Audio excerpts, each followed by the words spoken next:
Dragi prijatelji, večeras ćemo pričati o serijskom ubici iz Slovenije, Silu Plutu, na vaš zahtev. Silo Plut je postao poznat 1990. godine posle jednog strašnog zločina. I o njemu se puno pisalo. Posebno je interesantno to prezime Plut, koje je jako retko i u Sloveniji, jer kažu da je nemačkog porekla. I jako mali broj ljudi ima to prezime u Sloveniji. Međutim, meni nije bilo nepoznato. Ja se sećam da sam kao dečak čitajući, odnosno tada sam već bio srednjoškolac, čitao sam ilustrovanu politiku i pratio sam feljton o jednom događaju koji je detaljno izveštavala ilustrovana politika i taj događaj je potresao malte ne celu Socijalističku federativnu republiku Jugoslaviju, ne malte ne, nego je baš tako bilo. I svi su sa zebnjom pratili šta se to zapravo desilo na granici Slovenije i Hrvatske, jer bila su dešavanja i u Sloveniji, a i u Hrvatskoj. I glavni akter je zapravo bio jedan momak koji se prezivao Plut. To je zapravo brat, odnosno rođak Silva Pluta, to mu je brat od strica, od rođenog strica. Bojan Plut je rođen 1967. godine u okolini Novog Mesta. Završio je osnovnu i srednju školu u Novom Mestu i završio je za stolara, bio je stolar. Počeo je da radi i u čuvenoj fabrici nameštaja Slovenija Les. Radio je skoro 6-7 meseci, odmah posle srednje škole i trebao je da radi do poziva u JNA. Čak na tom radnom mestu, kako kažu, sećaju se kada je proslavio i 18. rođendan. Bio je dobar radnik. I svi su očekivali da će on jednog dana postati, kako oni kažu, glavni majstor, odnosno vođa grupe tih majstora koji prave tamo određene delove nameštaja u fabrici. Međutim, Bojan Plut je uradio nešto što je zapravo bilo za disciplinsku komisiju i dobio je ukor pa i krivičnu prijavu. Međutim, tada kada je uradio, odnosno ukrao je iz magacina fabrike gde je radio neki alat, pretpostavljam da se radi o nekom stolarskom alatu, i uhvatio ga je portir, kako to obično ide, tada je to tako bilo u Socijalističkoj federativnoj republici Jugoslaviji. Portir je bio malte ne kao policajac, uhvatio ga je portir, pisao mu je disciplinsku, zasedala je disciplinska komisija i Bojan Plut je dobio otkaz i bio je na radničkom sudu. Tada svako ko je dobio otkaz imao je pravo da na tom radničkom sudu podnese žalbu i tužbu protiv radne organizacije koja ga je isterala s posla. Jer on se navodno pravdao da nije imao nameru da ukrade taj alat, nego je hteo da ga pozajmi, kako bi popravio neki krevet tamo kod kuće gde je živeo i planirao je taj isti alat da vrati. E sada, da li je taj mladić, koga opisuju kao veoma lepog dečka, tihog i povučenog, imao stvarno tu nameru ili je hteo možda da taj alat zadrži, jer tada je Bošev alat bio posebno skup i jako redak. Samo su zapravo šverceri mogli da donesu to iz Italije ili iz Nemačke, ovde kod nas, ili ljudi koji su radili kao gastarbajteri tamo. Ovde u našim prodavnicama je bio papreno skup. I retko koga je, čak i od onih profesionalnih stolara koji su imali privatne radnje, posedovao. Bojan Plut je odmah po dobijanju otkaza iz firme otišao do vojnog odseka i prijavio se za služenje vojnog roka. I naravno, ovi iz vojnog odseka jedva čekaju takve i rekli su mu: Bojane, najverovatnije ćeš sada u prvoj klasi otići na odsluženje vojnog roka, pošto si se dobrovoljno prijavio da služiš vojni rok, a vidimo da imaš i zanat stolara, stavit ćemo te da budeš ovde negde u blizini na odsluženje vojnog roka. I tako je i bilo. Bojan Plut je dobio poziv da se javi na odsluženje 18. decembra u kasarnu Boris Kidrić u Ljubljani. I on je to i uradio. Od 18. decembra 1985. godine Bojan Plut postaje vojnik Jugoslovenske narodne armije. Kažu da je bio izuzetno poslušan vojnik. Dobar, pedantan i poslušan. Tu tromesečnu obuku koju je imao kao mlad vojnik završio je sa uspehom i starešine su bile jako zadovoljne Bojanovim ponašanjem, a s obzirom da je imao taj stolarski zanat, stavili su ga u neku radionicu da radi, tamo u sklopu kasarne. I sada, najverovatnije da bi sve to tako funkcionisalo kako je Bojan zamislio, da bi odslužio tih 1,5 godina, jer tada je vojni rok bio 1,5 godina, i sve bi bilo onako kako treba, da se nije desio jedan nemili događaj 27. 8. aprila 1986. godine. Bojan Plut je već 6 meseci na odsluženju vojnog roka, znači star vojnik je, i pred 1. maj urađen je vanredni pretres svih kaseta u vojničkoj spavaoni, gde je spavao i vojnik Bojan Plut.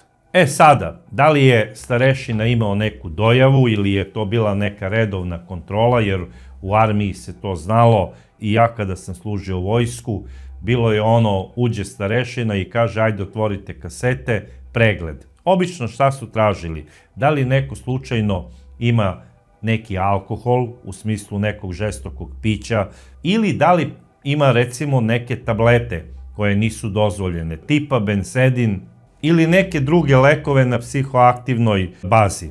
I šta se sada dešava? Rađen je pretres i starešina je u kaseti Bojana Pluta pronašao 2 dimne bombe. To su one signalne bombe koje se obično na kraju vežbe aktiviraju i obično su žute, crvene, zelene, u raznim bojama. Svi koji su služili vojsku znaju o čemu pričam. Kasnije je to bilo moderno da se po stadionima aktiviraju dok nisu počele ove baklje, i to je bio period pre baklji. Sada, to nije nikakva eksplozivna naprava, niti je to šok bomba. Ne znam zašto je tako oficir burno reagovao, ali odmah je pozvao Bojana Pluta na raport. Bojan je pisao nekoliko tih izjava, išao i kod komandanta bataljona. Komandant bataljona uopšte nije bio fin prema Bojanu Plutu. Rekao je da će ga dati na vojni sud i da će najverovatnije zaglaviti zatvor. Sada, da pojasnimo situaciju. Taj vojnički zatvor nije to ništa strašno, to je u sklopu kasarne, tamo gde isto spava straža, postoji, znači, posebna prostorija gde spavaju ti pritvorenici, kako ih oni zovu, i to je obično 10 dana, 15 dana ili recimo do 30 dana. Može da bude i do 100 dana, ali to je već nešto jako, jako ozbiljno, recimo tipa bekstvo sa straže ili šta ja znam. I ne znam kako je sve to doživeo Bojan Plut. Najverovatnije da je to za njega bio veliki šok. Sve se to dešava pred 1. maj, odjednom mu se srušio sav svet, bio je nekako sav pogubljen. Kažu vojnici koji su ga poznavali i koji su se družili s njim da je odjednom prestao da priča, nije ni sa kim komunicirao i osjećao se jako, jako postiđenim. Razgovarao je samo sa jednim dečkom koji je radio kao kuvar u vojsci. Bojan se njemu poverio da će tek o njemu pisati novine, da nije ovo ništa što se sada govori u kasarni o njemu. Jer on je mislio da sada svako ko mu se javi u smislu zdravo, ili ako neki vojnici nešto pričaju onako u grupi između sebe, on je imao utisak da svi govore o njemu. Čak mu je bilo zabranjeno da izlazi ujutru i na ono čuveno postrojavanje za zastavu. I mislim da je prema Bojanu Plutu već počela neka sankcija u smislu kažnjavanja, kao ono, nisi više od poverenja, nećeš raditi ni tamo u radionici, nećeš davati požarstva, niti određena dežurstva do daljnjeg. Treba da se odredi taj sud koji će zasedati u kasarni i Bojan je imao nekako stres od svega toga. Pre svega, ne znam zašto je uzeo te signalne bombe, najverovatnije nije planirao da izvrši nikakvu diverziju. Najverovatnije je Bojan planirao da kada ode na vikend kući, da to ponese i da tamo aktivira na nekoj fudbalskoj utakmici, jer je obožavao fudbal. I mislim da je to bio njegov plan, da odnese kući kako bi se pravio važan. Sada, šta se dešava? Bojan i dalje spava u spavaoni gde spavaju njegovi klasići, vojnici, i koji i dalje daju određena dežurstva koja su davali i dotad. Ima stalno požarni koji je dežurni vojnik zapravo uveče tamo gdje su puške, odnosno to se zovu soške, to je pred ulazak obično u spavaoni, i on sve to kontroliše da ne bi neko nešto to uzeo ili da ne bi napravio neku glupost, mislim, sa tim oružjem. Šta se sada dešava? Bojan Plut nekoliko noći posle tog raporta nije spavao. To su primetili svi oni vojnici koji su u blizini njegovog kreveta. Pitali su ga kako mogu da mu pomognu. Savetovali su mu da ode i do vojnog lekara kako bi ga uputio na VMC. Da ode znači da mu lekar da neki lek, da se smiri, jer videli su i primetili su da Bojan ide i na tu liniju da uzima hranu, ali on ne ruča. Znači on prođe liniju, jer vojnik mora da prođe liniju, ne može da ne ode na ručak, ali Bojan bi uzeo svoj ručak, ali ga nije jeo. Danima on nije jeo i nije spavao. Nije spavao ni veče uoči 1. maja. I on je u noć 30. na 1. maj isto bio budan, ustao je negde posle ponoći, to je bilo negde oko 1 sat, otišao je do požarnog vojnika koji je bio u hodniku, koji je davao požarstvo, i rekao mu je: idi ti odmaraj, ja ću davati požarstvo umesto tebe, zato što ne mogu da spavam. Vojnik je to odbio i rekao je: Bojane, ako ne možeš da spavaš, idi dole do čitaonice, čitaj neku knjigu slobodno, ili se vrati u krevet, leži, pa se ujutru javi dežurnom oficiru i neka te uputi kod dežurnog lekara. Ja ne mogu da ostavim požarstvo. I Bojan je rekao: u redu. I sada, dok je požarni kuvao kafu ili čaj, Bojan je prvo otišao do WC-a, a onda kada je izašao iz WC i kada je poželeo laku noć vojniku, ulazi u hodnik koji vodi, znači, do spavaone, ali levo, pored soški sa oružjem, ide pravo i odlazi do vrata magacina sa oružjem i municijom. To je, znači, četni magacin za oružje i municiju. I svaka četa ima prostoriju gde čuva određenu vrstu oružja i municije. I Bojan otvara ta vrata, da li je on ukrao požarnom ključ ili ne, ja nisam siguran, ili je dan možda pre toga nabavio ključ, otvara, otključava ta vrata, a pre toga je skinuo onu plombu od crvenog voska koja je stavljena na vrata kako bi se videlo da niko nije ulazio, i ušao je u magacin, uzeo je tamo ceo borbeni rap sa 4 okvira municije, uzeo je jednu automatsku pušku i još 700 metaka u kutijama. To je sve popakovao u jedan borbeni ranac i vratio se do hodnika koji vodi do ulaza u spavaonu i do one prostorije gde dežura požarni vojnik. I kada je požarni vojnik otišao u WC, Bojan izlazi iz zgrade gde je njegova spavaona. Izlazi sa puškom i uniformi na krug kasarne, šeta onim poligonom. Ništa nije neuobičajeno da vidite vojnika da šeta onom pistom sa oružjem u kasarni. Možda je to stražar ili kontrola straže, neki desetar krenuo da obiđe stražara, ništa čudno. Bojan je odšetao tako do ograde kasarne, znao je tačno gde su oni vojnici mangupi otkačili od ograde nekoliko onih šipki da bi se provlačili kako bi bežali uveče u grad i da se zezaju tamo sa devojkama po kafićima. Znao je gde je taj prolaz, on je bio iza nekih tuja koje su bile ovako mislim, posađene između piste i ograde i čim je zašao iza tih stabala tuja, niko nije ni mogao da ga vidi. I on je tako izašao na ulicu i počeo je da šeta gradom, išao je kroz centar Ljubljane, svi znamo da je kasarna Boris Skidrić maltene u samom centru i slobodno mogu reći, ni to nije ništa neuobičajeno, jer vojnika bivše JNA imao je pravo samo da zaustavi vojni policajac. E sada, da je u tom trenutku naišla vojna policija, možda bi Bojan njima bio sumnjiv i možda bi ga i zaustavili, da ga legitimišu i da ga pitaju gde ide u to doba noći. Obična policija koja radi sa građanstvom, vojnika nije smela ni da zaustavi. Mogli su da pozovu vojnu policiju ako im je nešto sumnjivo.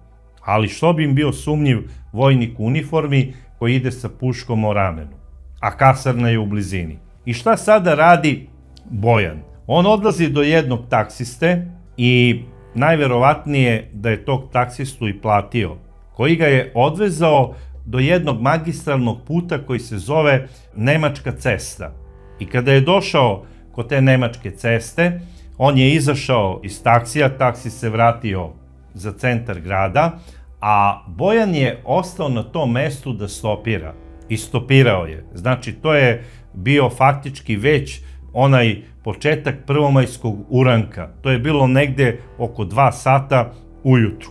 On stopira i znao je da će u stvari biti veliki promet automobila zato što je sutradan prvomajski uranak. I mnogi ljudi odlaze kako bi slavili tamo negde 1. maj, roštiljali i tome slično. A mnogi odlaze zato što je produženi prvomajski vikend, jer 1. maj je te godine bio u četvrtak i to je bilo sve spojeno sa kompletnim vikendom i ljudi koji su recimo iz Bosne koristili su tih nekoliko dana kako bi otišli da obiđu svoju familiju. To ništa nije neuobičajeno.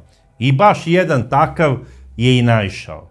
Jedan Bosanac, prezivao se Novak, vozio je Golf jedinicu, naišao je na vojnika koji stopira. I znate kakvi su Bosanci kada vide vojnika, oni obožavaju vojnike. Stao je da poveze vojnika, rekao je: dečko, ja idem u tom i tom smeru, ako želiš mogu da te vozim dotle i dotle. I vojnik je bio onako ljubazan prema njemu, kako je kasnije taj gospodin Novak objasnio. Kaže, bio je visok, mlad, kulturan, fin, ušao je, stavio je lepo pušku između nogu, to je bila automatska puška sa drvenim kundakom, sve je to kasnije taj čovek objasnio. Pitao ga je odakle si, on ga je nešto slagao, rekao je da je tamo negde iz Slavonije, pa onda je rekao da mu je majka iz Čakovca i rekao je: kuda ideš? Mislim, gde si krenuo sa oružjem, jer na vikend se ne ide kod roditelja sa oružjem. Kaže, vanredno sam poslat na neki vojni objekat gde treba da dajem stražu.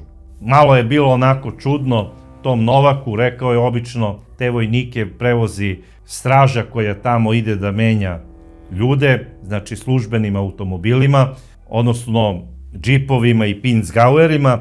E sada, to sve i nije bilo toliko bitno, dok u jednom trenutku njemu Bojan nije rekao: vrlo ste mi simpatični i dragi i neću da vas ubijem. Čovek je prvo bio iznenađen kada je to čuo, čak kako je posle rekao policiji, nije bio siguran da li je to uopšte čuo. Okrenuo se, užasnuo se kada je video cev od automatske puške uperenu u njegovo lice. Ovaj momak, koji je do malo pre bio simpatičan i drag, repetirao je automatsku pušku i rekao je: ja bih vas molio da slušate moja naređenja, jer ne bih voleo da vas ubijem, jako ste mi dragi. I čovek je odmah zaustavio automobil. Stao je pored puta i, kako kaže, smogao sam toliko hrabrosti. Tako je pitao Bojana Pluta: da li smem iz gepeka da uzmem svoj kofer, jer kupio sam neke drage poklone za moju mamu. Krenuo sam da obiđem majku. I kada je to rekao, Bojan je samo klimnuo glavom, rekao je: uzmi taj kofer i nemoj da praviš nikakvu glupost, jer nemam nameru da te povredim. I čovek je uzeo kofer, stavio je pored nogu i poželeo je Bojanu srećan put. Kada je Bojan krenuo, kako je kasnije gospodin Novak objasnio policajcima, kaže, u tom trenutku sam osetio da sam sav mokar. Bio sam sav u vodi od znoja i počeo sam da se tresem od straha. I kaže, nikada u životu neću se obradovati 1. maju, u smislu praznika. 1. maj ću slaviti kao dan novog rođenja, jer imao sam utisak da sam video u očima tog vojnika da je on ubica. I šta se dalje dešava? Bojan Plut vozi automobil, Golf jedinicu, u pravcu Hrvatske. I šta se dalje dešava? Pošto je gospodin Novak zaustavio prvi automobil, otišao do prve policijske stanice i prijavio je kako mu je vojnik oteo automobil marke Golf 1 i da je krenuo u nepoznatom pravcu, vojska je mislila da je Bojan Plut odlučio da tim automobilom krene ka nekoj državnoj granici u smislu Austrija ili Italija i da planira da pobegne u jednu od te dve zemlje. I odmah su alarmirali sve karaule, sve granične prelaze i počeli su potragu za Bojanom Plutom. Nisu znali razlog zašto je ovaj mladić pobegao, ali sada su znali da je naoružan automatskom puškom. Otišli su tamo i do kasarne, bezbednjaci, proverili su da iz magacina fali automatska puška koja je bila kod Bojana i kako su oni izbrojali, fali 700 metaka. Znači, dobro se naoružao. Imao je nameru baš puno da puca. I šta se dešava dalje? Bojan Plut vozi automobil u pravcu Hrvatske i primetio je da mu se pali lampica za benzin. Ukapirao je da će uskoro ostati bez goriva. I šta sada on radi? Staje na sred puta, to je faktički već onaj tada administrativni prelaz između Slovenije i Hrvatske, izlazi sa automatskom puškom i uperio je automatsku pušku u prvi automobil koji je naišao. I čovek iz straha je stao, jer je mislio da vojska ima neku akciju, da nekog traže. Zaustavio je automobil, otvorio je vrata, izašao je i podigao je ruke. I Bojan mu tada naređuje: uzmite crevo i iz vašeg rezervoara presipajte benzin u moj rezervoar. I čovjek je prvo bio u šoku, ali odmah je počeo da radi. Uzeo je, otvorio je gepek, na sreću našao je tamo neko crevo, otvorio je svoj rezervoar, povukao je ono kao što domaćini vuku rakiju, povukao je benzin i pretočio je, kako kaže, najviše 3 do 5 litara. A onda mu je Bojan rekao: u redu je, ne želim da te ostavim bez goriva, pošto si bio fer. Čovek kaže: ma daću ti svo gorivo, samo nemoj da me ubiješ. Bojan posle toga ulazi u automobil Golf 1 i kreće u pravcu Hrvatske. A čovek je išao iz suprotnog pravca, znači iz Hrvatske ka Sloveniju, koga je zaustavio. I naravno, šta radi ovaj čovek koji je presipao gorivo? Odlazi do prve policijske stanice i prijavljuje da je imao incident na putu, da ga je zaustavio naoružani vojnik, da vozi Golf jedinicu žute boje i da mu je tražio da presipa nekoliko litara benzina i da je otišao za Hrvatsku. I sada je vojska znala da je Bojan Plut krenuo ka Hrvatskoj. Odmah su alarmirali sve policijske jedinice, bili su podignuti helikopteri, kreće potraga za Bojanom Plutom, ali sredstva informisanja nisu javljala šta se tačno dešava.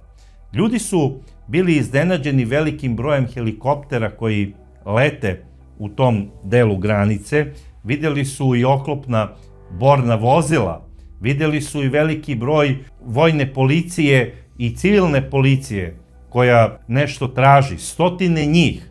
Ali vojska i policija je govorila da se radi o nekoj vojno-policijskoj zajedničkoj vežbi. I oni su rekli, mislim, ovo je stvarno ludilo, baš na dan 1. maja rade vojno-policijsku vežbu.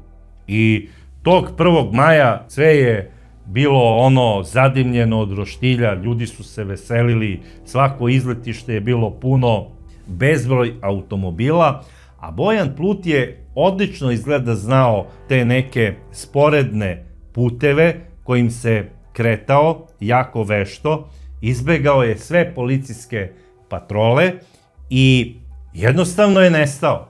Niko ne zna gde je nestao Bojan Plut. Nema traga ni njemu, ni žutom golfu. Sve do 3. maja. 3. maja, najverovatnije da ne bi ni tada pronašli taj žuti golf, nego 3. maja jedan čovek preplašen, onako poludeo od straha, utrčava u policijsku stanicu na Trešnjevki, hvata se za glavu i kaže: ljudi, znate li šta mi se desilo? Vojnik u uniformi mi je oteo automobil. Policajac je ustao i rekao je: kako se to desilo, mislim, o čemu se radi, gospon? Pa kaže: ja sam sada krenuo do tašte, vidio sam stoji vojnik pored žutog golfa, podigao je ruku, mislio sam da mu treba pomoć, kad on iz golfa sa zadnjeg sedišta izvadi automatsku pušku, uperi u moje grudi i kaže: ako ti je život mio, beži što brže možeš jer ubiću te. I onda je seo u moj automobil i otišao je u nepoznatom pravcu. I onda je rekao registraciju svog automobila i rekao je marku automobila, radilo se o crvenoj zastavi 101. Znači, Bojan Plut sada vozi crvenu zastavu 101 u gradu Zagrebu. Vojna bezbednost, kaže, sigurno je hteo da se skloni u veliki grad kako bi se utopio u veliku sredinu. Najvjerovatnije će sada u Zagrebu da se presluče u civilno odelo i nećemo od sada tražiti vojnika, nego mladog civila, Bojana Pluta. I sredstva informisanja, a i novine još uvek ništa ne objavljuju. Sve se to sada čuva kao državna tajna. Produženi vikend je znači već maltene prošao. Došla je i nedelja 4. maj. Znaju da je vojnik Bojan Plut u Zagrebu, da je oteo zastavu 101.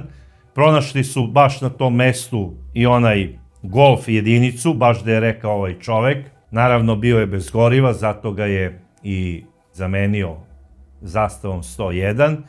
I pretpostavljali su ili je u Zagrebu ili je krenuo ka moru, ali u civilu.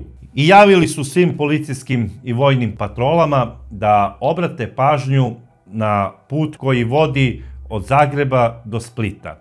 Naravno, Bojan Plut je imao sasvim drugu ideju i druge planove. On se provozao Zagrebom, otišao je i do Čakovca. U Čakovcu je sipao gorivo, znači da se usput snašao negde za novac.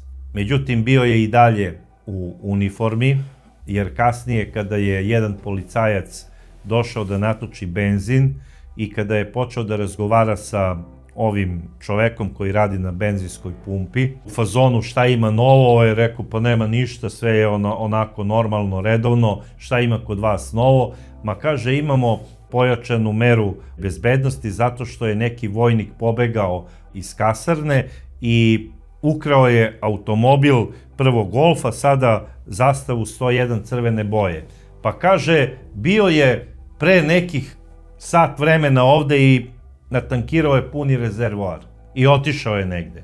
Meni ništa nije bilo neobično i zato nisam prijavljivao policiji, jer nisam ni znao da tražite nekog vojnika. I ovaj sada javlja policijskim patrolama da je čuo na benzinskoj pumpi da je Bojan bio da sipa gorivo i da je otišao u nepoznatom pravcu. Dižu se znači svi mogući helikopteri koje je posjedovala armijska oblast u Zagrebu, takođe i Slovenije, i to je bila jedna velika filmska potera. A u jednoj kafani na putu prema Sloveniji Bojan Plut je svratio, popio je kafu i tu je, da li namerno, da li slučajno, zaboravio dnevnik.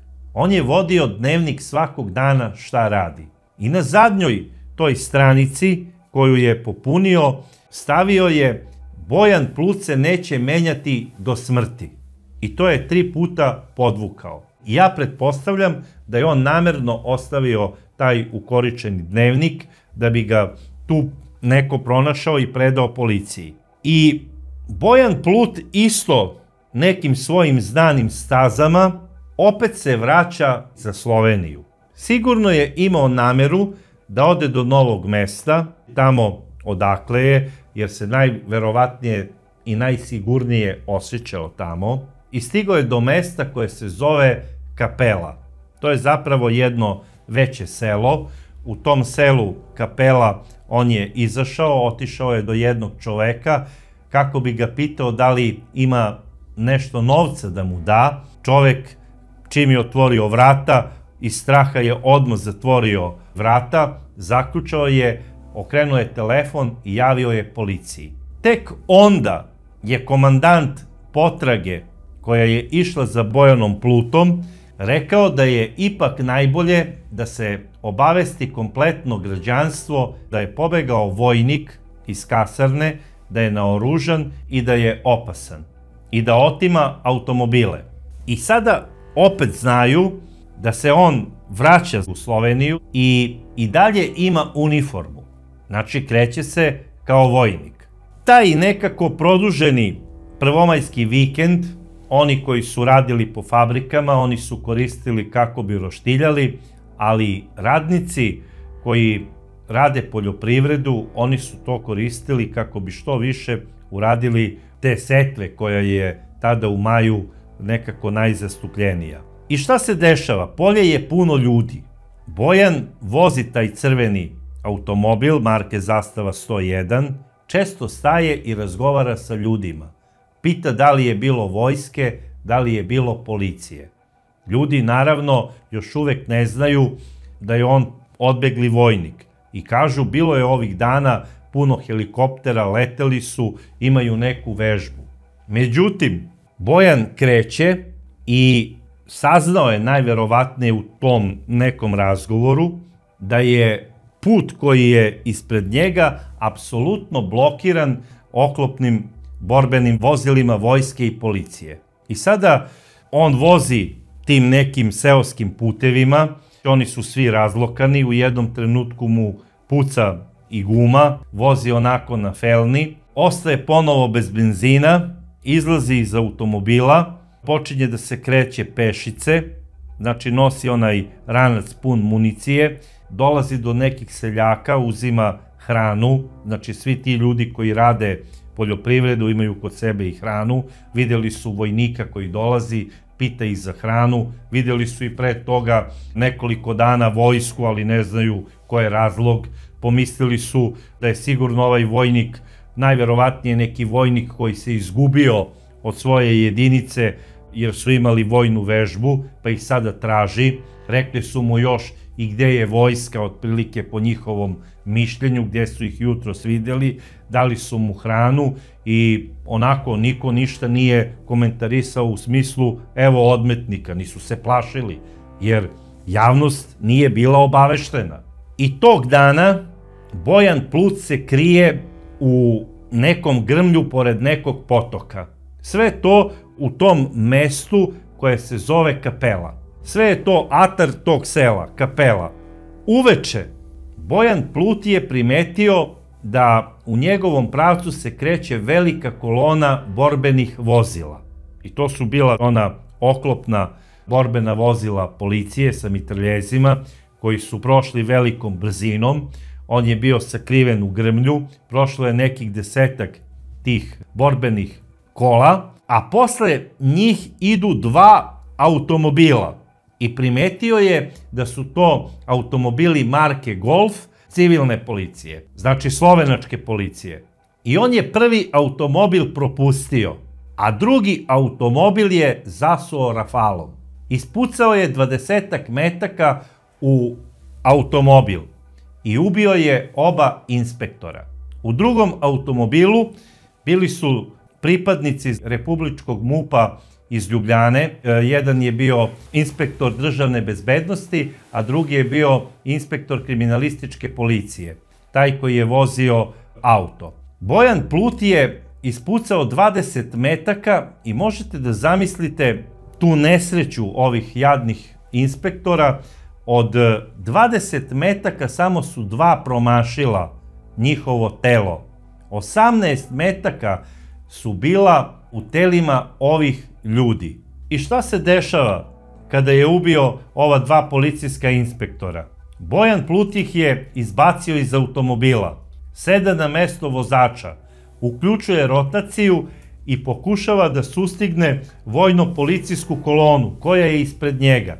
Dao je gas do daske, međutim nije uspeo da ih stigne jer posle 800 metara njegov automobil se gasi. I onda on kapira da je zapravo izbušio rezervoar za gorivo. Iscurilo je gorivo, to je zvanično saopštenje MUP-a i automobil je stao. Bojan onda izlazi, trči znači pešice ka nekim kućama, krije se u nekoj rupi koja je kopana najverovatnije da bi se u njoj zadržala kišnica i već je bila obrasla grmljem. I tu se Bojan onako uštekao, prošao je maltene ceo taj dan, 5. maj, on je odatle posmatrao šta se sve dešava i prosto ne mogu da verujem koliku je hrabrost imao Bojan Plut, jer samo kilometar odatle je ubio 2 policijska inspektora i normalno je da će tu sada doći hiljade policajaca. I zaista je došao ogroman broj policajaca, ali počela je da pada jaka kiša i policijski psi nisu mogli dobro da nanjuše tragove Bojana Pluta. Ali je Bojan zato dobro posmatrao situaciju kao pravi hajduk. I posle ovog ubistva, kada su poginula ova 2 inspektora, ujutru odmah komandant ove potrage rekao je da je vrag odneo šalu i da mora da se obavesti kompletno građanstvo SFRJ da se vojnik odmetnuo iz samo njemu znanih razloga da ubija i policajce i da ima nameru najverovatnije da ubija dok ne bude ubijen i on, jer nema nameru da se preda. Jer je napisao dnevnik poput oproštajnog pisma. I pozvali su čak i Bojanovog oca i snimili su mu glas, koji je trebao da se emituje putem megafona i da se emituje i na TV stanicama. Ono odmah u sklopu dnevnika, gde on treba da pozove svog sina da se preda. Svi su se plašili da ne strada još neko od vojnika, a ne daj Bože kažu od civila, jer to bi onda bilo strašno pogubno. Čak su se pojavili i neki drugovi iz komiteta koji su rekli da je Bojan najverovatnije neki antidržavni element i iskoristio je prvomajske praznike kako bi napravio neki svoj mini državni udar i kako bi izveo terorističku akciju i da osramoti Jugoslovensku narodnu armiju. Znači, svi su o tome pričali u celoj SFRJ. I ime Bojan, koje je jako često, ništa nije bilo čudno, ali prezime Plut je postalo opšte poznato u celoj Jugoslaviji. Tada, tog 5. maja 1986. godine. Poslati su i specijalci ne samo iz Zagreba i iz Slovenije, poslati su i iz Beograda. Poslat je i vod antiteroristički iz Niša, 63. Padobranska. Svi specijalci, najbolji tada vojni, uključili su se u potragu za Bojanom Plutom. Prema nekakvim informacijama tadašnjih centara bezbednosti, u ovoj akciji je učestvovalo oko 2500 ljudi pod oružjem. To je bila jedna filmska potera.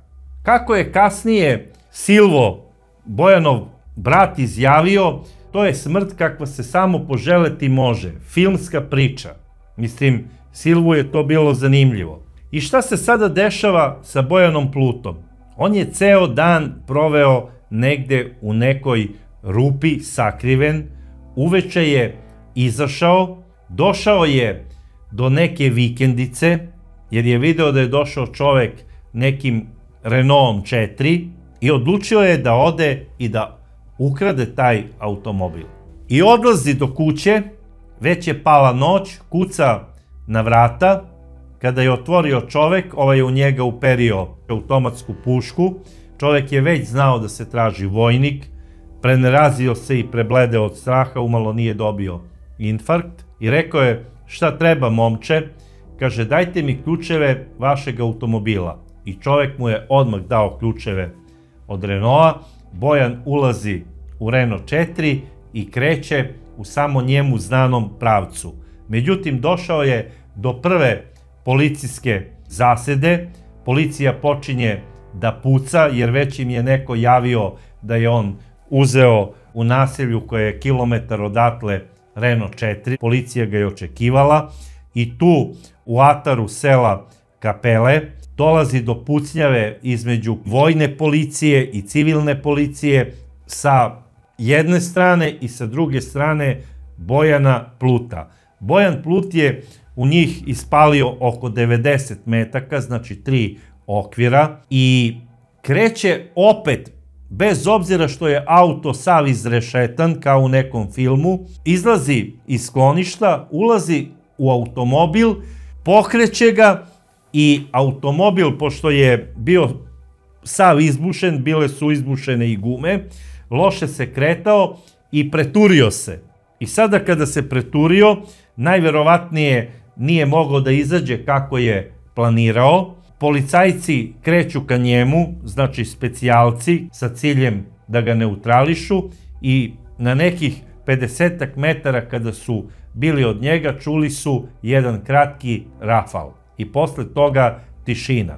Došao je helikopter koji je uperio reflektore ka prevrnutom automobilu marke Renault 4.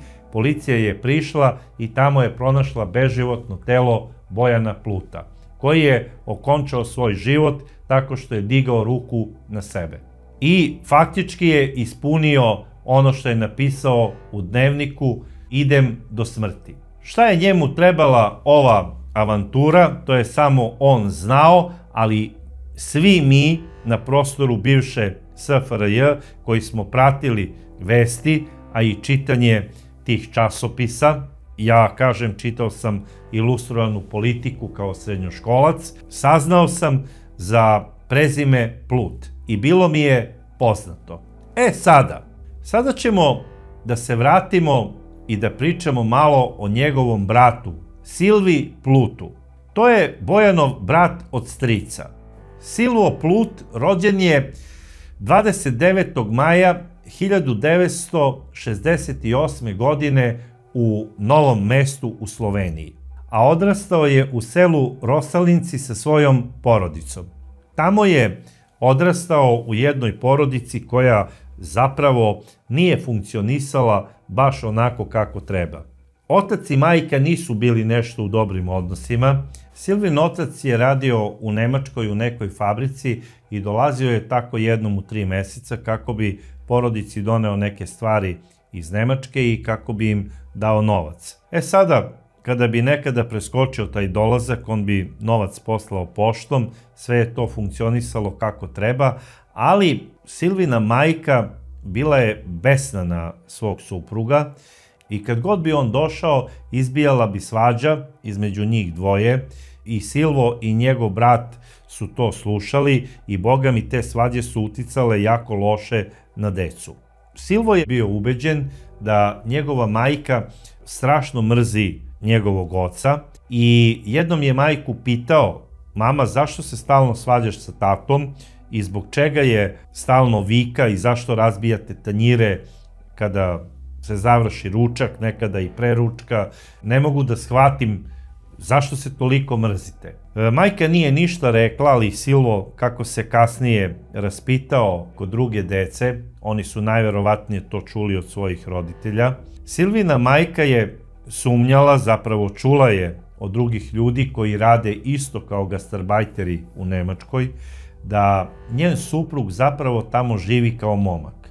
Važio je za velikog švalera, provodio se po kafanama, imao je nekoliko tih ljubavnica, a sa jednom je u posljednje vreme počeo baš ozbiljnije i da se zabavlja i sigurno je planirao da zasnuje paralelnu porodicu sa tom ženom.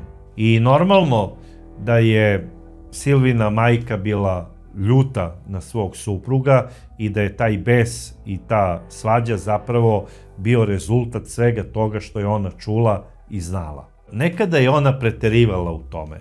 Ispričat ću jedan događaj koji je često Silvo prepričavao kasnije to zatvorskim drugovima. Jednom prilikom došao je njihov komšija zapravo koji je radio sa njegovim ocem tamo u Nemačkoj i doneo je paket iz Nemačke koji je poslao Silvin otac. I sada u tom paketu, na opšte Silvino oduševljenje, unutra se nalazila kožna Adidasova fudbalska lopta. Silvo je maštao jednog dana da postane fudbaler, to je znao i njegov otac. Igrao je fudbal kao i sva deca tog vremena, glavna zabava je bio fudbal u kompletnoj bivšoj Jugoslaviji, svi su maštali da budu fudbaleri, ali je takođe velika mašta bila i posedovati fudbalsku loptu. To nije bilo ovo vreme kada fudbal može da kupi svako maltene u prodavnici, fudbal je onda vredeo čitavo bogatstvo. Kožna fudbalska lopta vredela je čitavo bogatstvo. Maltene kao polovina plate nekim ljudima. I retko ko je mogao da priušti sebi fudbalsku loptu. Ja apsolutno razumem oduševljenje ovog dečaka kada je video pravu fudbalsku loptu od kože i mogu da zamislim šta je on sada razmišljao u svojoj glavi. Jedva čekam da odem tamo sa društvom, da počnem da igram fudbal i da budem glavni. Imam kožnu fudbalsku loptu i to ni manje ni više nego Adidasu. I šta je uradila Silvina majka? Ona je videla taj presečni osmeh svoga sina i pošto je radila tada nekim nožem u kuhinji, sekla je neko meso, pritrčala je, uhvatila je onu loptu i probušila je onim nožem. Možete da zamislite razočarenje i tugu ovog dečaka koji je do pre nekoliko trenutaka bio najsrećniji na svetu. Najverovatnije da je Silvina majka osetila neku preveliku ljubomoru zbog te sreće i zbog tog osmeha na dečakovom licu i osetila je i neki strah da dečak ne počne da voli možda svoga oca više od nje. I htjela je da uništi uzrok te sreće, a to je zapravo bila ta kožna fudbalska lopta. I ona nije znala, najverovatnije da od te ljubomore nije ni bila svesna da je srušila jedan dečački san i da je nanela veliku traumu svom detetu. Kasnije, šta je radio ovaj dečak, Silvo?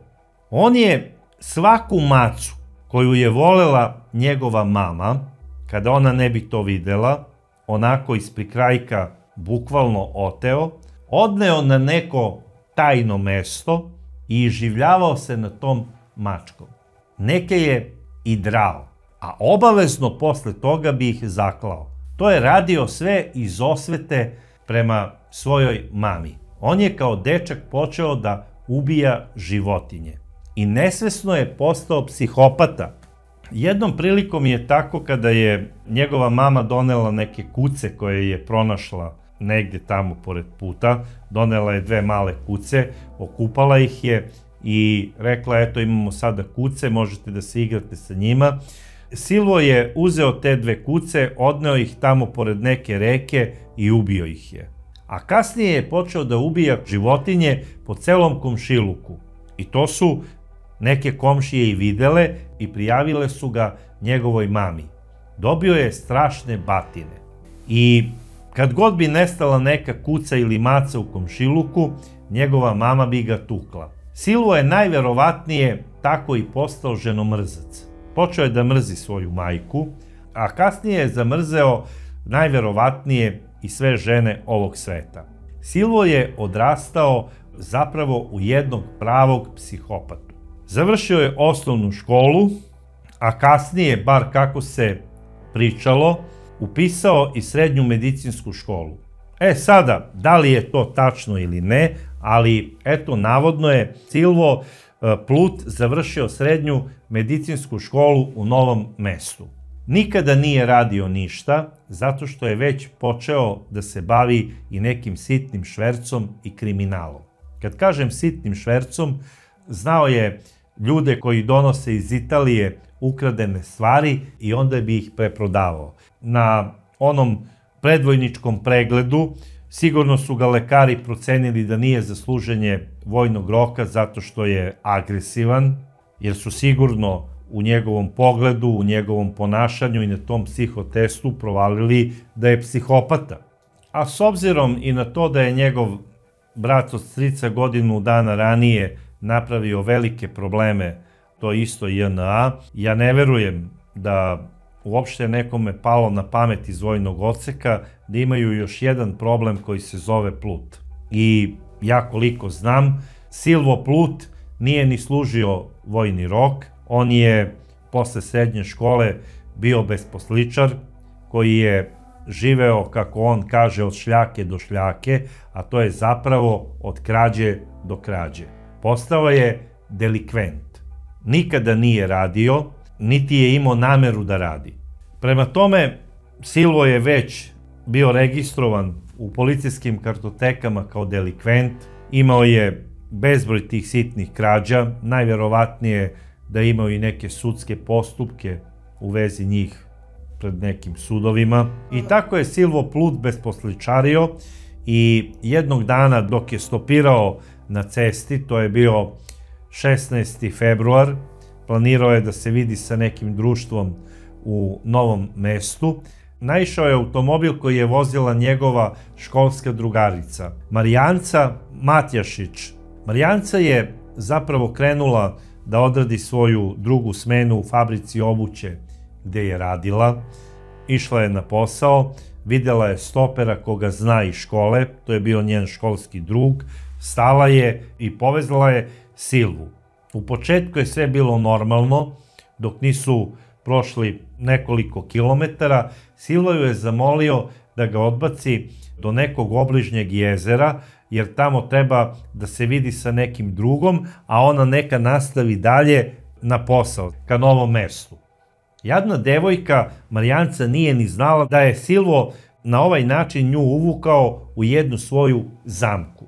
Kada je ona skrenula sa puta, kako bi ga odvezla tamo do jezera, i kada su došli do mesta gde je Silvo rekao da treba da se nađe sa svojim tim izmišljenim drugom, onda je skočio na jadnu devojku, pokušao da je siluje, ona je pružila otpor, to je Silva strašno iznerviralo, kako je kasnije on to izjavio, izvadio je Rambo nož, izboje je nesrećnu devojku svuda po telu, a onda je onako polumrtvu, jadnu Marijancu prebacio na mesto suvozača, približio je auto do same vode, izvukao je Marijancu vani, bacio je na zemlju, isekao je njene grudi nožem, bacio ih je u jezero, zatim je počeo da seče njene delove tela, butine i da je faktički kompletno onako komada, bacio je ostatke njenog tela u jezero i posle toga je otišao. Izmasakriranu devojku su pronašli istog dana ribočuvari, bili su šokirani, javili su odmah policiji. Policajcima su odmah neki ljudi rekli da su vidjeli tog dana nesrećnu Marijancu kada je stala i pokupila Silvu koji je stopirao. Silvo Plut je bio opšte poznat, znači u tom mestu, nosio je dugu kosu, oblačio se specifično, voleo je da nosi te neke vojne vindjakne, tipa ono Vijetnamke i to. I svi su ga znali na kraju krajeva u mestu. Novo mesto nije veliko mesto. I policija je odmah znala da je Silvo Plut ubica. I on je posumnjao da će policija odmah da sazna da je on ubica, pokušao je da se sakrije kod jednog druga u Ljubljani, međutim brzo je lociran, uhapsili su ga i počelo je suđenje za ovo svirepo ubistvo. Pričalo se kako će ga najverovatnije po tadašnjem zakonu osuditi na smrt. Međutim, Silvo Plut nije dobio smrtnu kaznu, iako je postojala u tom periodu, dobio je 15 godina zatvora. I mnogo se pričalo o tom periodu njegovog robijanja tamo u zatvoru. Svašta su pisale novine o njemu, te da neće najverovatnije krivično odgovarati zato što je umno poremećen, te svašta nešto su nalazili u smislu nekih psihičkih bolesti, ali komisija je njega procenila da je on zapravo uračunjiv, jer da nije uračunjiv ne bi bio i osuđen na zatvorsku kaznu od 15 godina.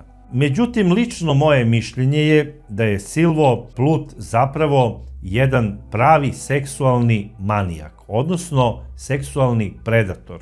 Ovaj čovek apsolutno, da li kao posledica neke genetike ili možda porodičnog maltretiranja od strane svojih roditelja, izrastao je u pravog monstruma i on to nije krio. Ja verujem da on nije mogao normalno da vodi ljubav sa nekom osobom, bez obzira kog je ona pola, što je kasnije dokazao i u zatvoru. Po pisanju slovenačke štampe, Silvo Plut je na tavanu zatvora, znači robijašnice gdje je robijao, napravio neko svoje ljubavno gnezdo. On je zapravo jedan deo nekog slepog hodnika pregradio nekim ciglama koje je doneo najverovatnije uz pomoć tih svojih pajtaša i tamo je ozidao neku svoju ljubavnu sobu. I tu je dovodio svoje miljenike, kako su govorili nadzornici tog zatvora. Jer zatvor je takva institucija gde nema tajni.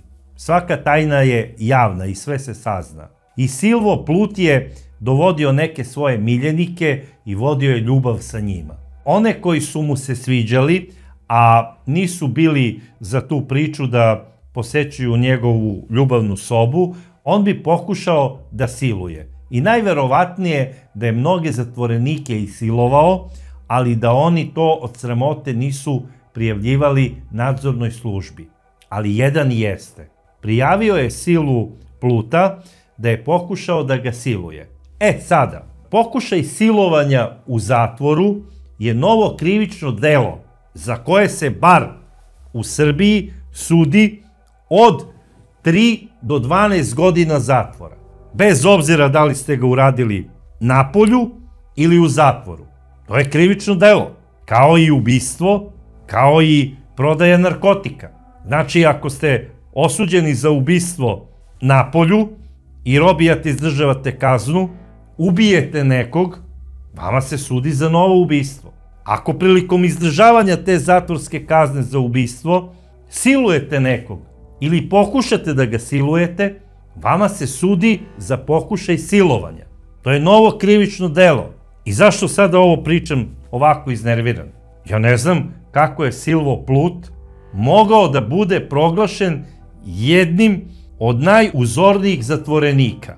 I za neki državni praznik Republike Slovenije, jer u međuvremenu se Slovenija odvojila, znači došlo je do raspada Socijalističke federativne Republike Jugoslavije, on je dobio pomilovanje zbog uzornog vladanja. Ni manje ni više nego skoro 3 godine. Tako da je Silvo Plut robio 12 godina i 4 meseca zatvora.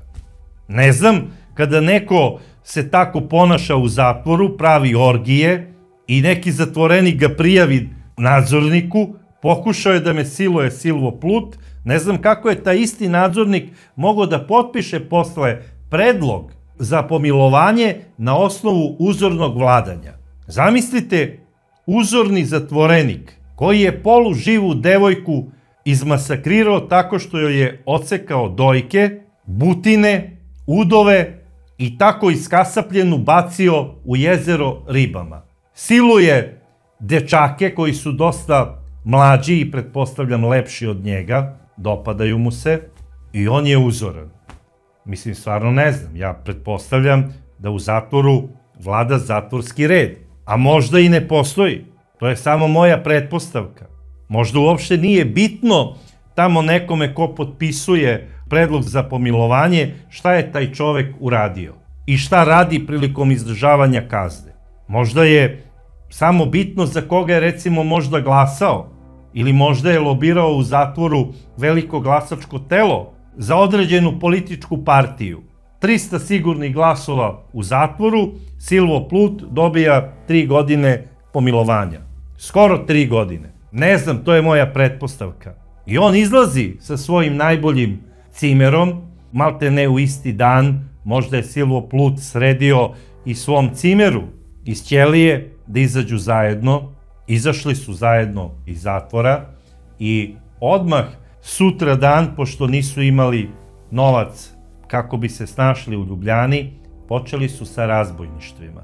I sada tačno koliko su oni razbojništva i pljački uradili od trenutka izlaska do trenutka pljačke jedne pošte u toku 2003. godine, znači odmah posle izlaska, to baš i nisam siguran, ali ono što se zna, Silvo Plut i njegov prijatelj, odnosno cimer iz zatvora Srki, koji je poreklom iz Srbije, ulaze u jednu poštu u centru Ljubljane i vrše oružanu pljačku. Uzimaju veću količinu novca i beže.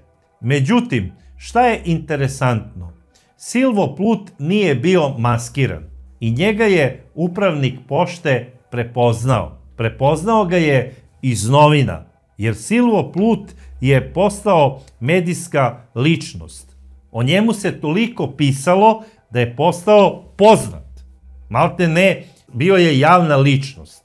I njega je upravnik pošte prijavio. I on se zove Mirko Ulčar.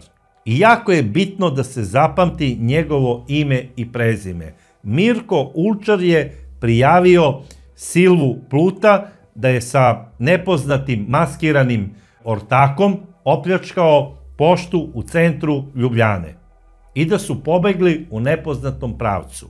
Ja se opet pitam, da li mi kao građani imamo pravo da tražimo i odgovornost nekih sudskih vlasti i onih iz zatvora, a i onih iz sudova, koji su pustili pre vremena određena lica zato što su po njihovoj proceni resocijalizovani, dobri su, a oni odmah po izlasku rade krivična dela. Izvinite, molim vas, ja bi onog ko je predložio Silvu Pluta za uslovni otpust ne samo otpustio iz službe, nego i uhapsio zbog nečinjenja, odnosno zbog indirektnog saučesništva u izvršenju krivičnih dela. Jer ajdemo da gledamo i drugu stranu medalje, pa i onu treću, koja retko kada padne, ali desi se da padne. Znači, postoji i treća strana medalje, ako me razumete. Ko meni može da kaže i da mi dokaže, a i vama, da Silvo Plut nije zapravo predložio svom upravniku zatvora da mu da uslovni otpust kako bi on pljačkao pošte i banke po Sloveniji, a da budu u talu. Ajmo tako da razmislimo. Ajmo da imamo i mi malo mašte. Ko kaže da to nije tako? Mi to ne znamo, ali u inostranstvu je bilo takvih slučajeva. U Americi recimo, pa na kraju krajeva i u Francuskoj. Obrađivali smo jedan slučaj gde je upravnik zatvora sa jednim poznatim zatvorenikom pravio dogovor kako da zajedno pljačkaju zlatarne. Šta ako je to tako bilo? Jer moram nešto da vam kažem. Ta ljubavna soba, to ludilo po zatvorima što je radio Silvo Plut, nije proizvod samo nekog zatvorskog hira, jednog manijaka i psihopate. Ono što je najžalosnije, Silvo Plut je postao medijska ličnost u Sloveniji i ne samo u Sloveniji, nego u regionu. Kako su pisale pojedine slovenačke novine, Silvo Plut je nekada znao uoči nekih praznika da dobije i po par hiljada pisama od svojih obožavateljki. Iz čitave Evrope. Zapravo od naših tih devojaka, žena, koje žive tamo u Francuskoj, Nemačkoj, Italiji, Sarajevu, Beogradu ili ne znam već gde. Ne znam kako je to moguće da neko postane popularan zato što je izmasakrirao neku ženu I onda mu žene pišu, ljubavi, maco, ja bi volela da te upoznam i neke druge gluposti. Ja ne znam kuda je otišao ovaj svet. Prosto ne mogu da verujem da neko ko je seksualni manijak, koji je ubica, postane želja i obsesija nekih žena. Prosto se brinem za njihovo psihičko stanje. Zar je moguće da ima više ludaka na polju nego u ludnici? Moguće je. I ne bi me iznenadilo da upravnik neke ludnice uđe u vizitu svojim pacijentima i da kaže, momci, skidate košulje, od danas ste slobodni. Ceo svet je poludeo, izlečeni ste. Mislim, stvarno, nemam reči. Ali bilo kako bilo, neko, da li iz policije ili odakle već, dojavio je Plutu i njegovom drugu Srkiju, koji je iz Aleksinca, da ih policija traži zbog pljačke pošte i da ih je prijavio čovek pod imenom i prezimenom. Mirko Ulčar. Rečeno, učinjeno. Znali su da se traže, pobegli su pravo za Srbiju. Ni manje ni više nego u Aleksinac. U rodni grad druga Srkija. Došli su tamo i kasnije po operativnim informacijama niške policije uradili su više razbojništava i pljački, recimo, benzinskih pumpi i tih manjih nekih marketa. Naravno, policija u početku nije znala da su oni izvršili ta krivična dela, to se saznalo kasnije, ali ono što mi je jako čudno, ovaj dvojac, Plut i Srki, rade i krivična dela u svom štek gradu. Svako ko je bar malo normalan u tom kriminogenom miljeu, ne radi nikakva krivična dela u svom komšiluku. Ponajmanje u svom gradu, ako je to mali grad. Ako nije normalan, on će ubiti i opljačkati prvog komšiju. Na kraju krajeva i to rade pojedini kriminalci, ništa to nije čudno, ali obično je to vezano za one krimose koji konzumiraju narkotike. Tako da oni nekada i ne mogu da se kontrolišu i koji mi je prvi pri ruci njega pljačkaju, jer na njih mogu i drugačije da gledam, zato što su to zapravo bolesni ljudi, odnosno pacijenti. Sada za ovoga sam rekao da je on psihopata, ali psihopatija nije psihijatrijska bolest. To je osobina jedne ličnosti. Znači, on je zbog neke muke, da li nasledne ili zbog maltretiranja, izrastao u jednog psihopatu. I tako se ponaša. I tu nema leka. I ko zna dokle bi operirala ova ekipa, odnosno ovaj dvojac po jugu Srbije, da Silvo Plut nije samo iz njemu znanih razloga početkom novembra 2004. godine odlučio da opet pokaže svoju pravu prirodu i svoje pravo lice, odnosno lice psihopate, i napoje jednu mladu ženu. To je Jasmina Đ iz Aleksinca, koja je radila u jednom marketu koji se nalazio u kvartu koji se zove Aleksinački rudnici, i ona je u 21 sat trebala da ode do marketa kako bi uzela pazar od radnice koja je radila drugu smenu. Jer Jasmina je radila na neki način i kao menadžer te firme, odnosno kao knjigovođa. Ona je vodila knjige tog marketa i uplaćivala je pazare. I planirala je ujutru odmah da uplati pazar koji je bio posle podne. I šta ona radi? Tog dana je padala kiša. Stala je. Ali novembar mesec je. I već postaje onako hladnjikavo. Van glavnih puteva to su baruštine i blato. Jasmina se sprema da ode da uzme pazar, kako se dogovorila sa svojom prijateljicom koja je tamo čeka, i oblači se, znači uzima crnu jaknu, crne pantalone i na noge obuva bele Converse patike. Sada, kako je pisalo po raznim medijima kasnije, Jasmina je htela prečicom da ide tamo nekim sporednim putem koji nije osvetljen i dosta je blatljav. Sada mene čudi, koja uopšte žena, a pogotovo mlada žena koja ima 25 godina, u belim patikama ide tamo po nekim blatnjavim puteljcima. To je nenormalna priča.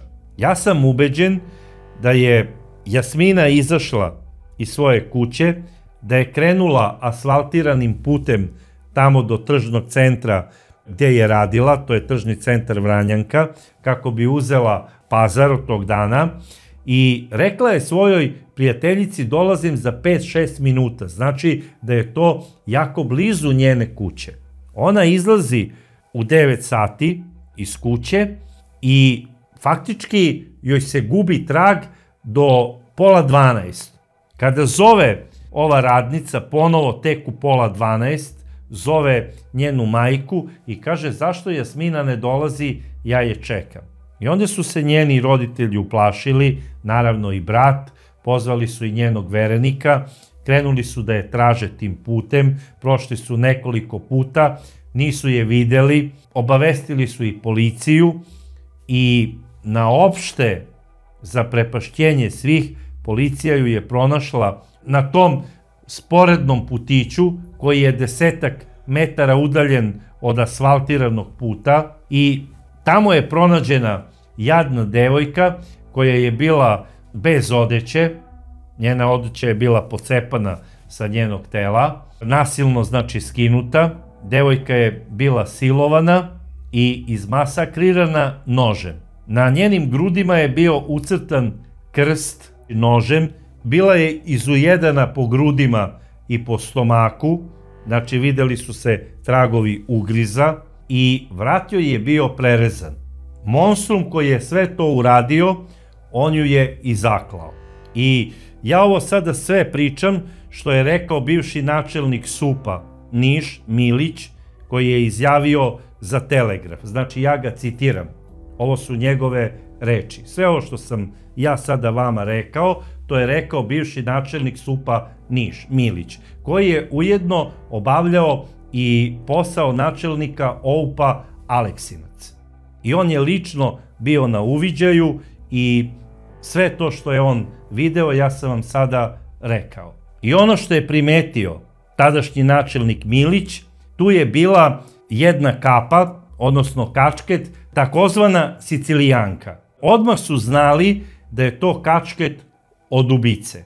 Uzet je i unutra su pronađene i vlas i kose. Tako da su sada imali neki trag, mogli su da rade DNK potragu, međutim iz DNK baze su odgovorili da oni nemaju DNK koji se podudara sa ovim iz kape i istraga je i dalje išla u pravcu pronalaženja prvo motiva, a i izvršioca ovog strašnog krivičnog dela. Doduše, slovenačka štampa je pisala da je ova devojka bila i trudna, to ako je tačno, onda samo povećava monstruoznost ovog krivičnog dela do beskonačnosti, jer nema monstruoznije stvari nego ubiti trudnu ženu. Obdukcija je rađena na sudskoj medicini u Nišu. Ono što je rekao tadašnji načelnik SUP-a Niš, to je da je ubijena 25-godišnja devojka, koja je doduše u tom trenutku imala verenika, ali nigdje nisam pročitao da je bila trudna. E sada, ako je bila, kažem, to je još strašnija priča i još teži član u zakonu. Mada i ovo što je urađeno, znači je za smrtnu kaznu, po meni. Policija traži eventualnog počinioca ovog strašnog zločina i dok su oni tražili ko bi to mogao da uradi, dobili su telefonski poziv od jedne devojke iz Aleksinca. I kaže, molim vas, dođite hitno na tu i tu adresu, upravo sam imala noćnog posetioca koji je bio naoružan automatskom puškom i jedva sam preživela. To je bilo u 1 sat posle ponoći tog novembra meseca 2004. godine i policija je odmah tamo otišla. Devojka je ispričala da je u njenu kuću upao mlad čovek koji nije bio maskiran, opisala ga je tačno kako izgleda, imao je automatsku pušku, naredio joj je da se skine kako bi je silovao.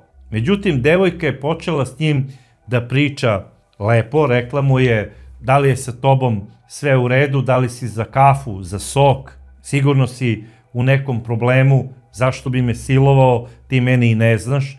I pitala ga je i šta te muči.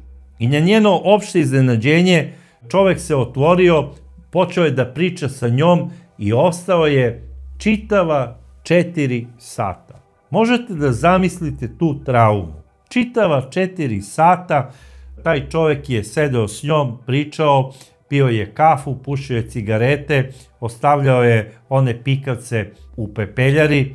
Kada je krenuo, on je repetirao automatsku pušku, ispao je metak i rekao, evo vidiš, ovaj metak je bio namenjen tebi i zadrži ga za uspomenu. Okrenuo se i otišao je. Policija je sada imala trag, jedan metak iz automatske puške koji je ostao i imala je opuške cigareta iz piksle. Sve je to poslato na DNK analizu i posle nekoliko dana na opšte iznenađenje načelnika Milića stigao je izveštaj da je DNK isti i da se poklapa sa onim DNK profilom iz kape. Međutim, da nemaju slični koji se nalazi u njihovoj bazi i da ne znaju kome zapravo pripada taj DNK profil. I sada su policajci iz Niša zapravo bili sigurni da imaju čoveka u Aleksincu koji vrši serijska krivična dela. Samo 2 nedelje posle toga, jedan mladić koji je sasvim miran dečko, koji se zove Dejan, prolazio je upravo glavnom ulicom kroz centar Aleksinca i to je momak koji uopšte nije poznat kao kriminogen niti kao problematičan. U jednom trenutku samo je osetio da je nešto udarilo u zadnji deo njegovog automobila, on je stao i kada je izašao bio je zaprepašćen zato što je onaj deo automobila kod zadnjeg sedišta bio potpuno izrešetan. 18 metaka je pogodilo zadnja vrata njegovog automobila. Mladić je odmah bacio se na asfalt, uzeo je telefon i pozvao je policiju. Policija je došla, uradila je uviđaj, pronašla je i mesto odakle je pucano, zato što je tamo pronašla gomilu tih čaura i naravno sve je to poslato na analizu i ono što je iznenadilo opet načelnika Milića, isti je DNK profil kao kod kape i kao kod metka i onih opušaka koji su bili kod devojke. Bili su u čudu. Znali su da je isti čovek ubio 25-godišnju mladu ženu, da je isti čovek pokušao da siluje devojku u centru Aleksinca, pa ga je ona nekim lepim rečima ubedila da to ne radi.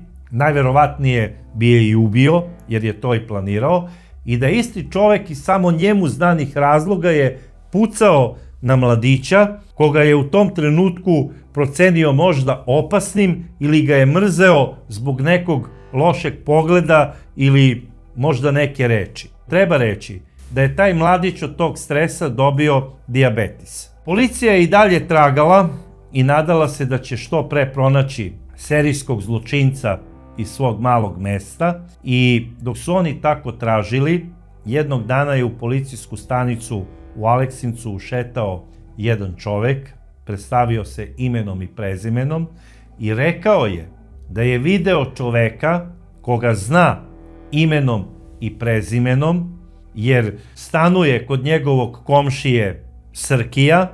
Rekao je da se zove Silvo Plut, da je rođen zapravo 68. godine, jer pričali su i na tu temu, jer jednom je pričao sa tim čovekom i video je da je nešto zakopao u njegovom dvorištu, ispod jedne dunje. I kada je on tamo otišao i otkopao da vidi šta je zapravo zakopao, pronašao je automatsku pušku. I policija je odmah otišla tamo, na samo lice mesta, uzeli su tu automatsku pušku, poslali su je na veštačenje i na njihovo opšte oduševljenje na njoj je bio isti DNK profil koji su zapravo tražili nekoliko meseci. Znali su da se zove Silvo Plut, da je iz Novog Mesta i poslali su zahtev Slovencima da pošalju DNK profil Silve Pluta iz Slovenije. I oni su to uradili. Profil koji su oni poslali poklopio se sa tragovima DNK koji su bili na kapi, čauri, opušcima i na automatskoj pušci. Znali su da je počinilac ovih strašnih krivičnih dela koja su se desila u Aleksincu i u okolini zapravo Silvo Plut iz Slovenije. Uputili su zahtev Republici Sloveniji da isporuči Silvu Pluta kako bi ga sudili u Srbiji zbog ubistva i zbog raznih drugih krivičnih dela. Takođe su naveli da je sa Silvom otišao i čovek koji se zove Srki, imenom i prezimenom, i poslali su i njegov matični broj. I rekli su da je sklon izvršenju teških krivičnih dela i traže i njegovo izručenje, jer možda je on bio saučesnik ili svedok svega ovoga što se desilo. Slovenci ništa nisu preduzeli po tom zahtevu. Silvo Plut je skoro 2 godine slobodno šetao Ljubljanom.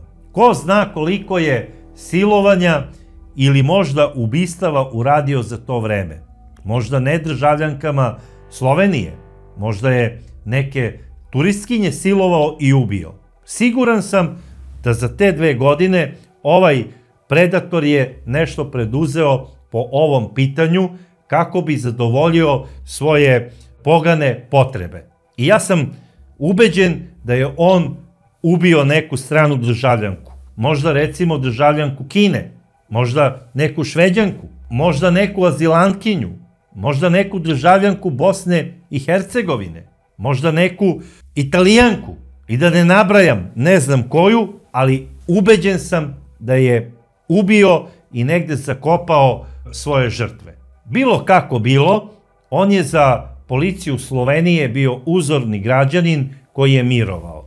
Sad se pitam, ako je došao u Republiku Sloveniju, ako su ga legitimisali, i ako znaju da je opljačkao poštu pre 3 godine, odnosno pre 1,5 godina, jer on je došao 2004. Znači kad je pobegao sada iz Aleksinca. Prvo je iz Ljubljane pobegao za Aleksinac, jer ga je tražila policija, a sada iz Aleksinca beži za Ljubljanu sa svojim ortakom, da ga ne bi uhapsili u Aleksincu zbog ubistva. Pitam se, zašto nije uhapšen zbog pljačke pošte? Koliko vremena treba da prođe u Sloveniji da bi, recimo, oružana pljačka pošte zastarela? U Srbiji, boga mi, 30 godina. Pod uslovom da niko nije ubijen ili ranjen. Stvarno nije mi jasno.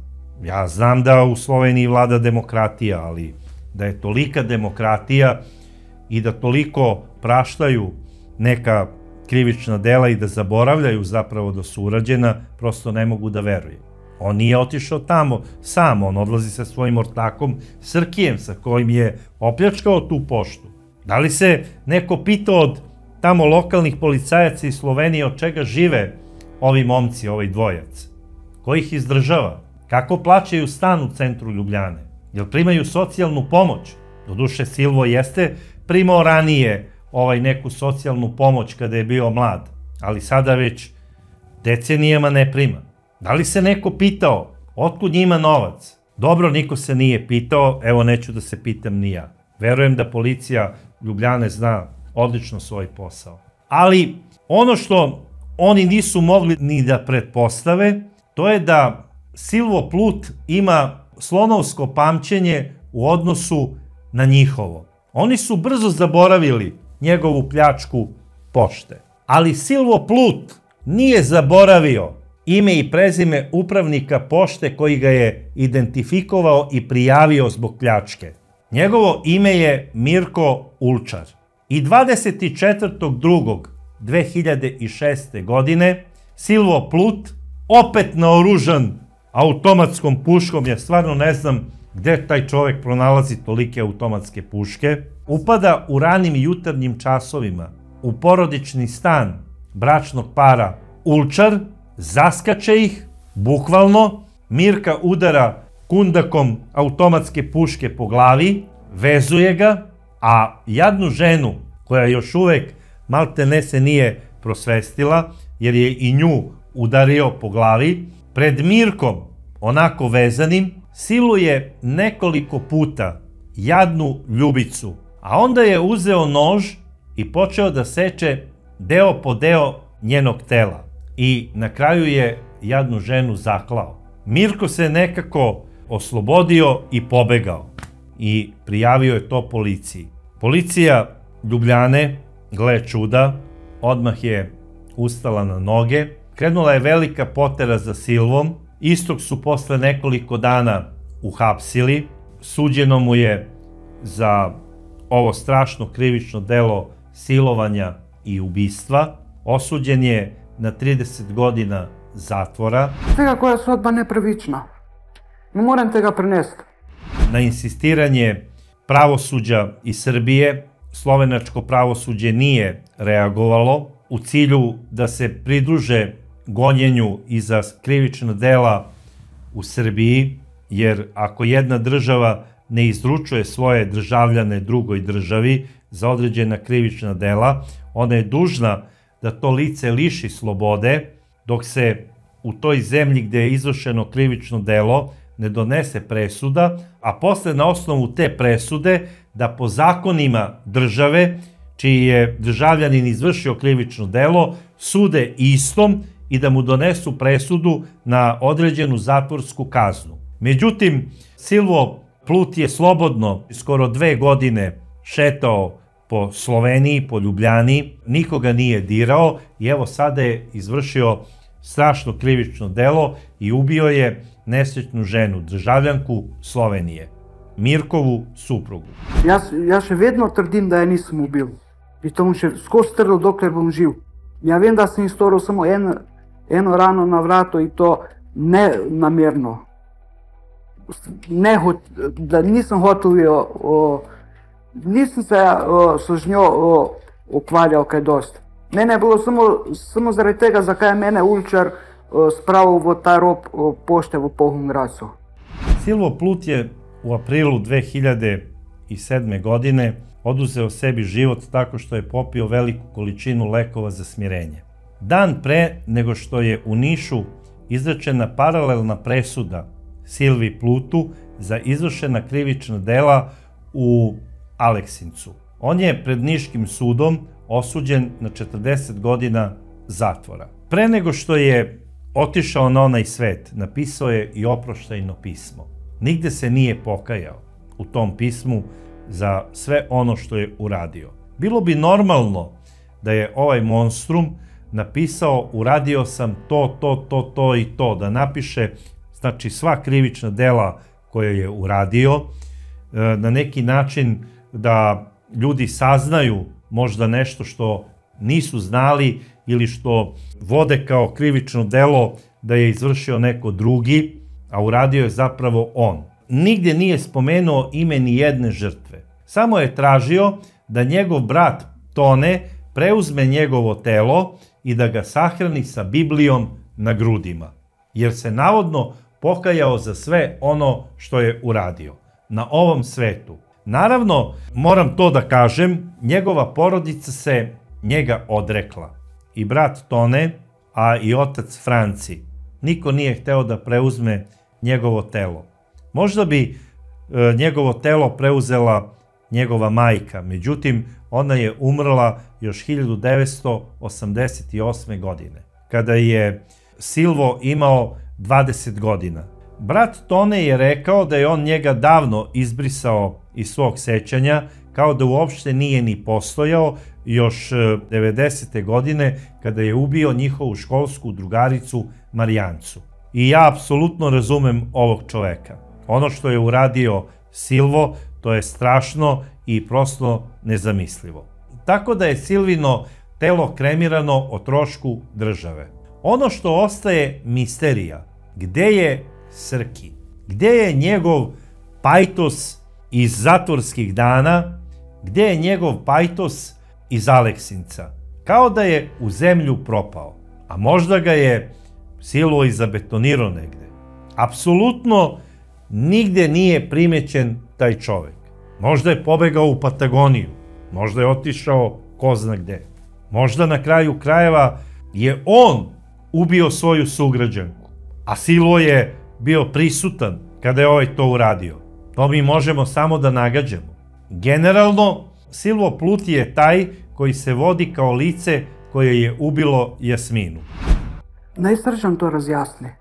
Kaj ja tu žensko nisam niti poznal, niti nisam vedel, kdo je, kaj je, kod hodi, kje dela, kje živi, nič. I zbog toga je osuđen na 40 godina zatvora, koji njemu ništa to nije značilo, ali eto, za naše pravosuđe je bitno da je kazna izrečena. A sramota ostaje na onima koji ništa nisu hteli da preduzmu protiv Silve. Jer da su to uradili, bila bi živa i gospođa Ulčar. Zamislite kakav je to šamar uopšte za pravosuđe Slovenije, za sve saradnike policije u Sloveniji, za sve časne građane. Čovek se poneo kao Švajcarac, vrlo profesionalno. Prijavio je pljačkaša pošte, imenom i prezimenom, jer ga je prepoznao. A neko, ne znam, da li iz policije, da li iz nekih drugih institucija, dojavio je Plutu imenom i prezimenom onog ko je rekao da je on razbojnik. I ovaj je čekao godinama da se osveti. Zamislite kakav je mozak Silvo Plut. Normalno, ja svako žensko spoštujem. Isto koji sebe. On sada da gleda ovu moju emisiju, on bi me izmasakrirao. Silovao bi me i izmasakrirao bi me, sigurno. I ocekao bi mi ko zna šta, uši, recimo.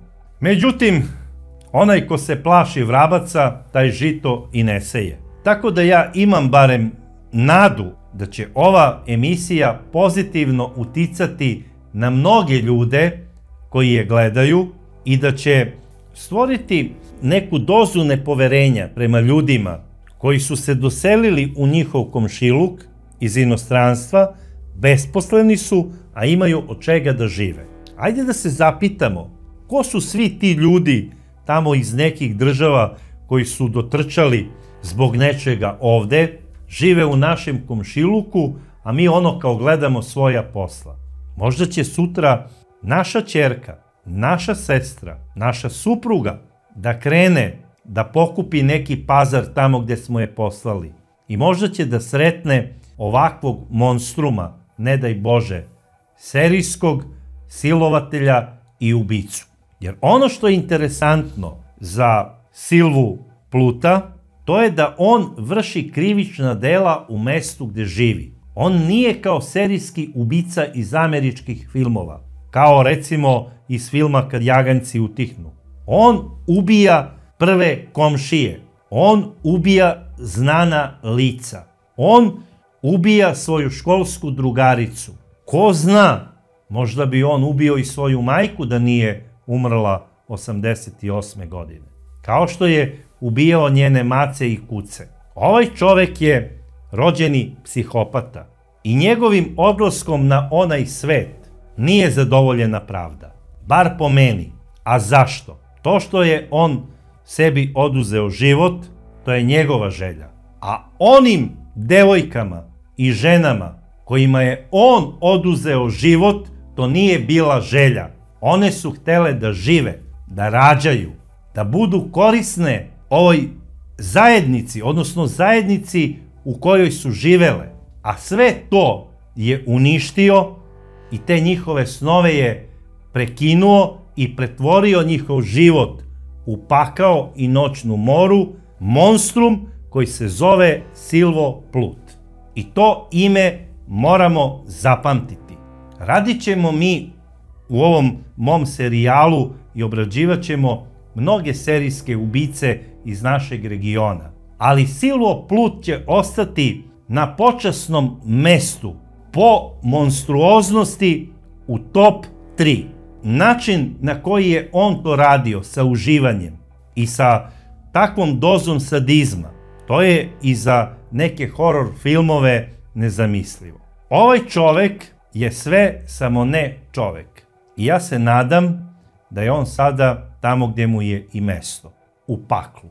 A naravno, za njegove žrtve, ja se nadam da su samim tim mukama, kako su otišle sa ovog sveta, obezbedile svoje mesto u raju. Dragi prijatelji, ja ne znam šta vi mislite o ovom slučaju, ali bi voleo kao i dosad da pročitam u vašim komentarima. Ako nešto nisam rekao, a vezano je za ovaj slučaj, nemojte mi zameriti, jer meni je ovo bilo jako teško da obradim i da vam ispričam. I trudio sam se da na najbolji način vam prezentujem ono kako sam ja to sve doživeo. Vidimo se u sledećoj čudnoj priči, a do tada vas pozdravljam.